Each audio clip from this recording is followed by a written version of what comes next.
Hi friends అందరికీ మన కొత్త ఛానల్ని ఆదరిస్తున్న ప్రతి ఒక్కరికి చాలా థ్యాంక్స్ అన్న. ఈరోజు మీకు ఉపయోగపడే ఒక వీడియో తీసుకొచ్చినా. ఇది షెడ్కి సంబంధించిందన్న. మనకు గవర్నమెంట్ నుంచి ఫ్రీగా వస్తుంది. నాకు తెలిసి ఊర్లలో ఉన్న చాలామందికి తెలిసి ఉంటుంది ఆల్రెడీ. ఎందుకంటే ఈ షెడ్ మనకు ఉపాధి హామీ పనులు వస్తుందన్న.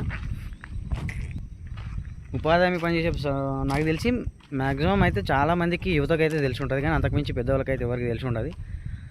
కొత్తగా వచ్చేటాలకు ఉపయోగపడాలని చెప్పి నేను ఈ వీడియో చేస్తున్నాను.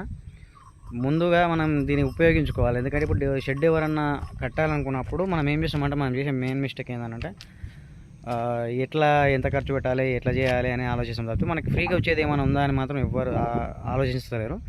కాబట్టి నేను ఇది మీకు ఉపయోగపడాలని చెప్పి నేను ఈ వీడియో తీసుకొచ్చిన. నా బ్యాక్ సైడ్ కనిపిస్తుంది కదా, ఇది మనకు ఉపాధి హామీ పనుల స్కీమ్ ద్వారా మనకు ఫ్రీగా ఇస్తారనమాట. ఫ్రీగా అంటే ఫస్ట్ మనం కొంచెం అమౌంట్ పెట్టుకోవాలి, తర్వాత మళ్ళీ అమౌంట్ మనకు గవర్నమెంట్ నుంచి రావడం జరుగుతుంది.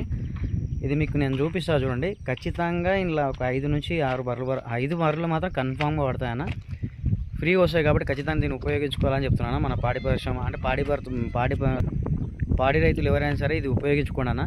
గొర్రెలకు కానీ మేకలకు కానీ ఉపయోగపడుతుంది, ఖచ్చితంగా ఉపయోగపడుతుంది. చూపిస్తా చూడండి ఒకసారి, నేను మంచిగా చూపిస్తా, మీరు చూడండి. ఓకే, ఒకసారి ఇది చూడండి డీటెయిల్గా మంచిగా. తెలంగాణ ప్రభుత్వం మహాత్మా గాంధీ జాతీయ గ్రామీణ ఉపాధి హామీ పథకం కింద ఇది మనకు రావడం జరుగుతుంది అన్న. ఎవరికి వచ్చింది, ఎందుకు ఇచ్చారు, ఎంత వచ్చింది అనేది మొత్తం ఉంటుంది దీంట్లో. చూడండి, పని పేరు పశువుల పాక, ఒకప్పుడు ఇది ఎంత ఉండే, దీనికి వచ్చే మొత్తం ఖర్చు ఎంత అంటే 46,000 చిల్లర వస్తుండే అన్న. కానీ ఇప్పుడు దీనికి 50,000 నుండి 70,000 వరకు అయిందని చెప్తారు.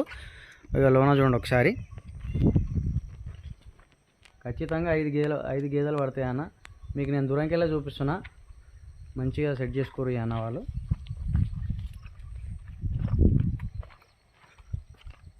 బయట ఒక చాప్ కట్టర్ పెట్టుకోండు, దానికి సంబంధించిన మోటార్ తీసేసారు వాళ్ళు. ఇక బయటికి వస్తే నీళ్ళు తాగడానికి ఇలా ఇది ఉంటుంది. ఇది మనకు బర్రెలు వెంబడికి బయట అంటే ఒకవేళ దూళ్ళు కానీ ఏదైనా బయటకు వస్తే తాగడానికి నీళ్ళు కానీ ఉంటాయి. వాళ్ళ ఈ దూళ్ళు అని బయట కట్టేసారు వాళ్ళు ఆల్రెడీ. కాబట్టి నేను మీకు దూరంకెళ్ళి చూపిస్తున్నా ఎంత వస్తుంది, ఏ సైజు వస్తుంది అనేది మీకు మంచిగా, మీకు మొత్తం దాని మీద ఆ పలక మీద మొత్తం చూపించినా కదా ఫ్రెండ్స్. ఒకసారి ఇది మంచిగా గమనించుకోండి, ఎందుకంటే దీని మొత్తం డీటెయిల్స్ ఉన్నాయి మీకు.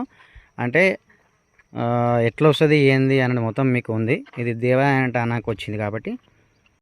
ఈ షెడ్కు మనకు కావాల్సిన డాక్యుమెంట్స్ అన్న, అంటే మనం ఏమేమి ఇవ్వాలి, ఎక్కడ పోయి ఇవ్వాలి అనేది మన గ్రామ పంచాయతీకి తీసుకుపోయి ఇవ్వాలన్న. ఒకటి జాబ్ కార్డు, రెండవది వచ్చి మన భూమి పాస్బుక్, మూడవది ఆధార్ కార్డు, నాలుగవది అకౌంట్ జిరాక్స్. మొత్తం జిరాక్స్లు వేయాలన్న. జిరాక్స్లు ఇచ్చిన తర్వాత వాళ్ళే వచ్చి వెరిఫికేషన్ చేస్తారు. తర్వాత మనం స్థలం చూపిస్తే వాళ్ళే వచ్చి ముగ్గేసిపోతారు. వాళ్ళు చెప్పినట్టు కట్టాలన్నా. ఖచ్చితంగా అమౌంట్ అంటే మనం కట్టిన తర్వాత ఒక 2 మంత్స్ పడవచ్చు, 3 మంత్స్ పడవచ్చు, కానీ అమౌంట్ అయితే మళ్ళీ ఇచ్చేస్తారు. అమౌంట్ వచ్చేస్తుంది మళ్ళీ. ఇప్పుడు నాకు తెలిసి 75,000 ఉందనంగిన్నా, 70 నుంచి 75,000 ఉందనంగిన్నా. స్టార్టింగ్ ఏమో 50,000 ఉండే, ఇప్పుడు పెంచి రనంగిన్నా. ఖచ్చితంగా దీన్ని ఉపయోగించుకోండి అన్న. కొత్తగా వచ్చే వాళ్ళకు కనీసం ఒక 50,000-60,000 మిగులుతాయి. ఒకవేళ నేను చెప్పిన ఇన్ఫర్మేషన్ మీకు నచ్చినట్టయితే లైక్ చేయండి, సబ్స్క్రైబ్ చేయండి అన్న. Thank you.